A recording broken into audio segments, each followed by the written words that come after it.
125 साल के इंतजार के बाद भारत की विरासत लौटी है, भारत की धरोहर लौटी है। भगवान बुद्ध के इन पवित्र अवशेषों के दर्शन कर पाएगा और मेरे लिए भी सौभाग्य है कि 2026 का मेरा ये पहला सार्वजनिक कार्यक्रम है जो भगवान बुद्ध के चरणों से शुरू हो रहा है। ये दोनों ही पड़ाव अपने आप में बहुत बड़ा सबक है। सबक ये है कि गुलामी सिर्फ राजनीतिक और आर्थिक नहीं होती। गुलामी हमारी विरासत को भी तबाह कर देती है। उनके वंशजों के लिए तो ये सिर्फ निर्जीव एंटिक पीसी थे और इसलिए उन्होंने इन पवित्र अवशेषों को अंतर्राष्ट्रीय बाजार में नीलाम करने का प्रयास किया। मैं देश भर के लोगों से आग्रह करूंगा कि वो इस प्रदर्शनी में जरूर सहभागिता करें।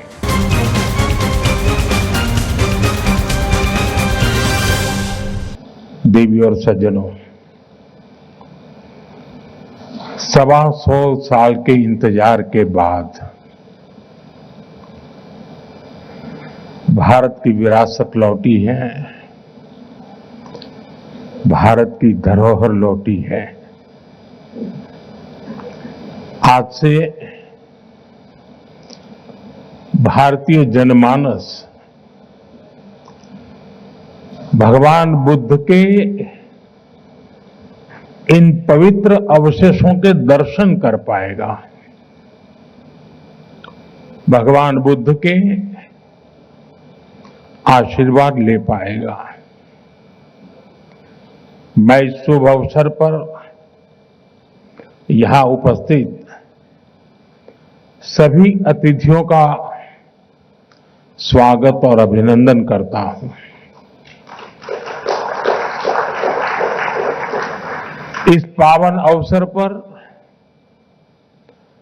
बौद्ध परंपरा से जुड़े भिक्षु और धर्माचार्य भी हमें आशीर्वाद देने के लिए यहां उपस्थित है।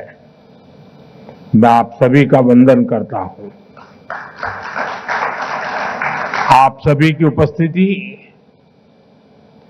इस आयोजन को नई ऊंचाई, नई ऊर्जा दे रही है। 2026 की शुरुआत में ही ये शुभ उत्सव बहुत प्रेरणादायी है और मेरे लिए भी सौभाग्य है कि 2026 का मेरा ये पहला सार्वजनिक कार्यक्रम है जो भगवान बुद्ध के चरणों से शुरू हो रहा है। मेरी कामना है भगवान बुद्ध के आशीर्वाद से 2026 दुनिया के लिए शांति, समृद्धि और सद्भाव का नया दौर लेकर के आए। साथियों, जिस स्थान पर यह प्रदर्शनी लगी है वो भी अपने आप में विशेष है। किला राय पिथौरा का ये स्थान भारत के गौरवशाली इतिहास की यश भूमि है। इस ऐतिहासिक किले के इर्द गिर्द लगभग 1000 साल पहले उस समय के पूर्व शासकों ने एक दृढ़ और मजबूत सुरक्षित दीवारों से घिरे नगर की स्थापना की थी। आज उसी ऐतिहासिक नगर परिसर में हम अपने इतिहास की एक आध्यात्मिक और पुण्य गाथा को जोड़ रहे हैं। साथियों, यहां आने से पहले मैंने विस्तार से इस ऐतिहासिक प्रदर्शनी को देखा। भगवान बुद्ध के पवित्र रेलिक्स को अपने बीच पाकर हम सभी धन्य हैं। इनका भारत से बाहर जाना और लौटकर फिर भारत आना, ये दोनों ही पड़ाव अपने आप में बहुत बड़ा सबक है। सबक ये है कि गुलामी सिर्फ राजनीतिक और आर्थिक नहीं होती। गुलामी हमारी विरासत को भी तबाह कर देती है। भगवान बुद्ध के पवित्र रेलिक्स के साथ भी यही हुआ। गुलामी के कालखंड में इन्हें भारत से छीना गया और तब से करीब 125 साल तक ये देश से बाहर ही रहे। जो लोग इन्हें भारत से लेकर गए थे, उनके वंशजों के लिए तो ये सिर्फ निर्जीव एंटिक पीस ही थे और इसलिए उन्होंने इन पवित्र अवशेषों को अंतर्राष्ट्रीय बाजार में नीलाम करने का प्रयास किया। लेकिन भारत के लिए तो ये पवित्र रेलिक्स हमारे आराध्य का ही एक अंश है, हमारी सभ्यता का अभिन्न अंग है। इसलिए भारत ने तय किया कि हम इनकी सार्वजनिक नीलामी नहीं होने देंगे। और मैं आज गोदरेज समूह का भी आभार व्यक्त करता हूं।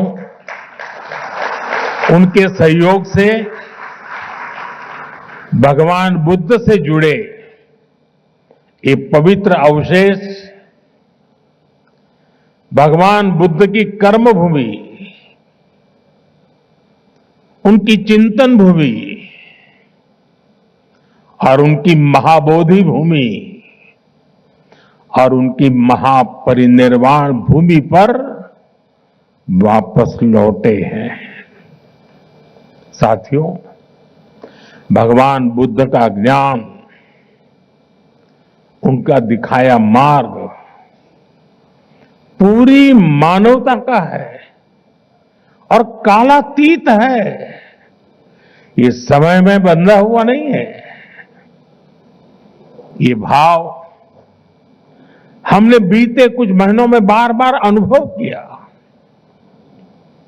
बीते कुछ महीनों में भगवान बुद्ध से जुड़े पावन अवशेष जिस भी देश में गए, वहां आस्था और श्रद्धा का ज्वार उमड़ आया। थाईलैंड में अलग अलग स्थानों में ऐसे ही पावन अवशेष रखे गए थे। महीने भर से भी कम समय में वहां 40 लाख से अधिक श्रद्धालुओं ने उनके दर्शन किए। वियतनाम में जन भावना इतनी प्रबल थी कि प्रदर्शनी की अवधि बढ़ानी पड़ी।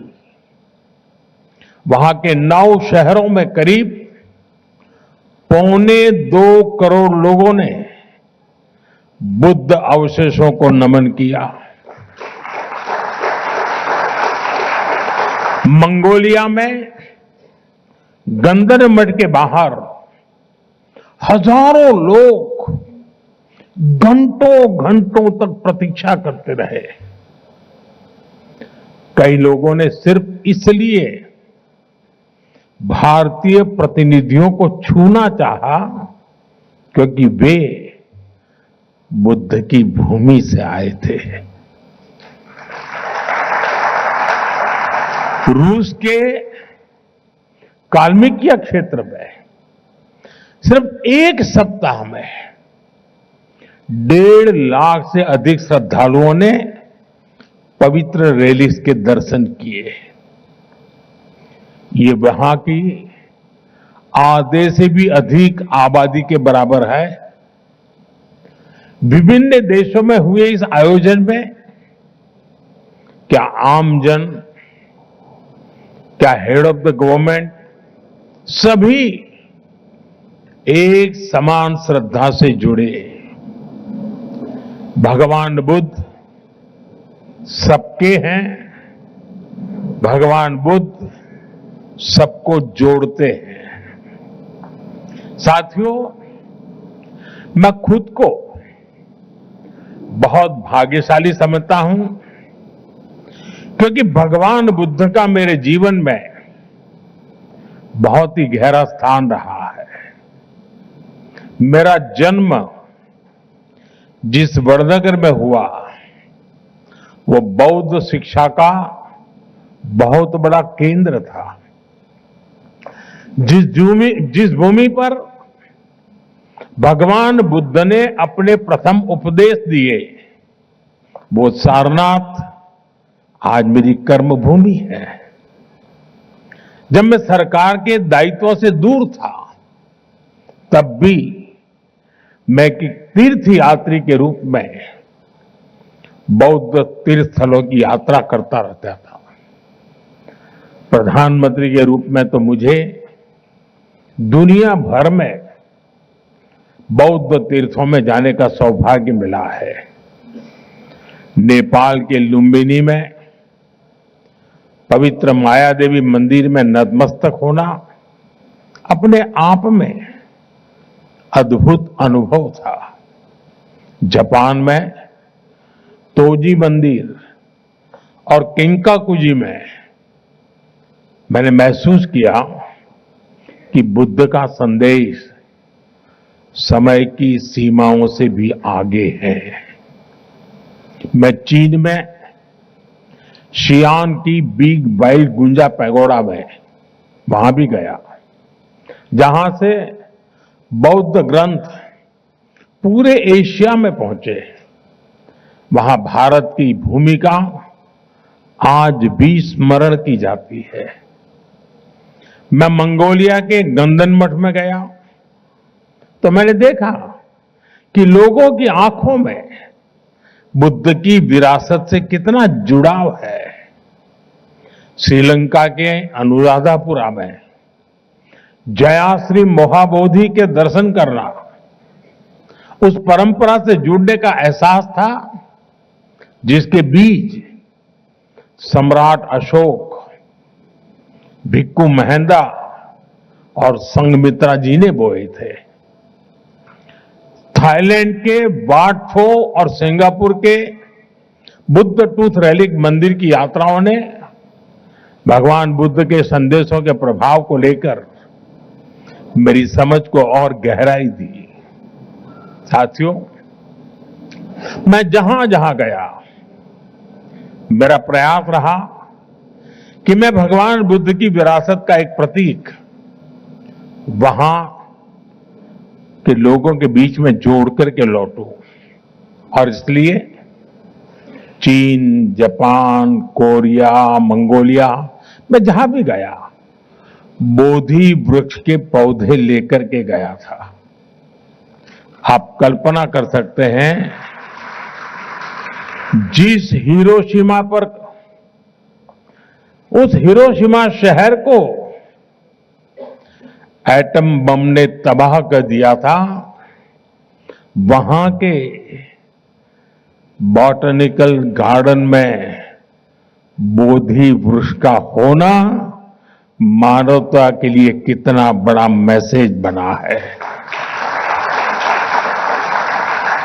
साथियों, भगवान बुद्ध की हमारी ये साझा विरासत इस बात का भी प्रमाण है कि भारत सिर्फ पॉलिटिक्स, डिप्लोमेसी और इकोनॉमी से ही नहीं जुड़ता, बल्कि हमारा जुड़ाव कहीं गहरा है। हम मन और संवेदनाओं से जुड़े हैं। हम आस्था और अध्यात्म से भी कनेक्टेड हैं। साथियों, भारत केवल भगवान बुद्ध के पावन अवशेषों का संरक्षक नहीं है, बल्कि उनकी परंपरा का जीवंत वाहक भी है। पिपरवा, वैशाली, देवनी मोरी और नागार्जुन कोंडा जैसे प्राप्त भगवान बुद्ध से जुड़े अवशेष बुद्ध के संदेश की जीवित उपस्थिति है। भारत ने इन अवशेषों को साइंस और अध्यात्म हर रूप में संभाला है, सहेजा है।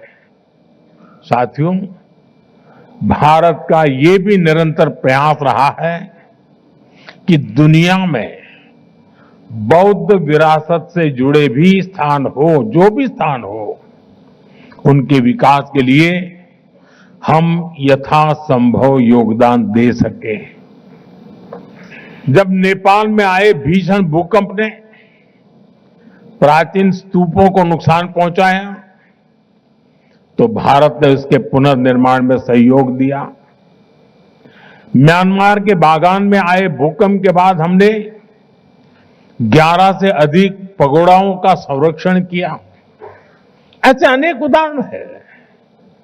भारत में भी बौद्ध परंपरा से जुड़े स्थानों और अवशेषों की खोज और उनके संरक्षण का काम निरंतर चल रहा है। जैसा मैंने आपको पहले कहा, मेरा जन्मस्थान गुजरात का वडनगर बौद्ध परंपरा का एक बहुत बड़ा केंद्र रहा है। मैं जब गुजरात का मुख्यमंत्री था, तब वहां बौद्ध परंपरा से जुड़े हजारों अवशेष मिले थे। आज हमारी सरकार इनके संरक्षण पर भी बल दे रही है और आज की पीढ़ी को इनसे जोड़ भी रही है।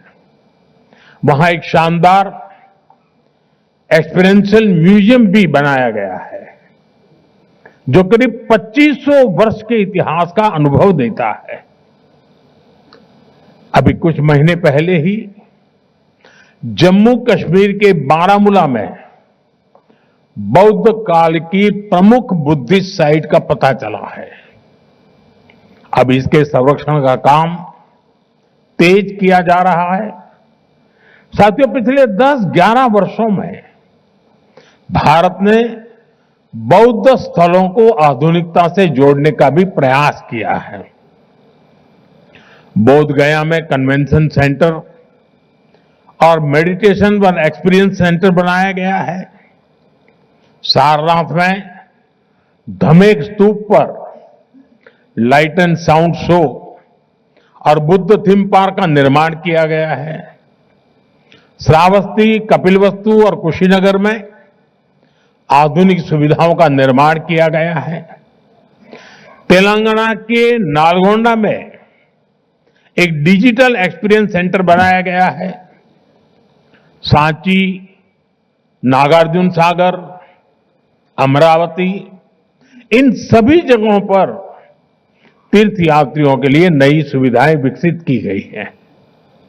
आज देश में एक बौद्ध सर्किट बनाया जा रहा है, ताकि भारत के सभी बौद्ध तीर्थ स्थलों की आपस में बेहतर कनेक्टिविटी हो और दुनिया भर के तीर्थयात्रियों को आस्था और आध्यात्म का एक बेहतरीन अनुभव मिल सके। साथियों, हमारा प्रयास है कि बौद्ध विरासत सहज रूप से आने वाली पीढ़ियों तक पहुंचे। वैश्विक बौद्ध शिखर सम्मेलन, वैशाख और आषाढ़ पूर्णिमा जैसे अंतर्राष्ट्रीय आयोजन के पीछे यही सोच है। आप सभी जानते हैं कि भगवान बुद्ध के अभिधम, उनकी वाणी, उनकी शिक्षाएं मूल रूप से पाली भाषा में है। हमारा प्रयास है कि पाली भाषा सामान्य जन तक पहुंचे। इसके लिए पाली को क्लासिकल लैंग्वेज का दर्जा दिया गया है। इससे धम्म को, उसके मूल भाव को समझना, भगवान बुद्ध के विचारों से जुड़ने के लिए एक बार यहां अवश्य आए। हमारे जो स्कूल के विद्यार्थी हैं, जो कॉलेज के स्टूडेंट्स हैं, जो युवा साथी हैं, जो बेटे बेटियां हैं, वो इस प्रदर्शनी को जरूर देखें। ये प्रदर्शनी हमारे अतीत के गौरव को हमारे भविष्य के सपनों से जोड़ने का बहुत बड़ा माध्यम है। मैं देश भर के लोगों से आग्रह करूंगा कि वो इस प्रदर्शनी में जरूर सहभागिता करें। इसी आग्रह के साथ एक बार फिर आप सभी को इस आयोजन के लिए मेरी ढेर सारी शुभकामनाएं। बहुत बहुत धन्यवाद। नमो बुद्धाय।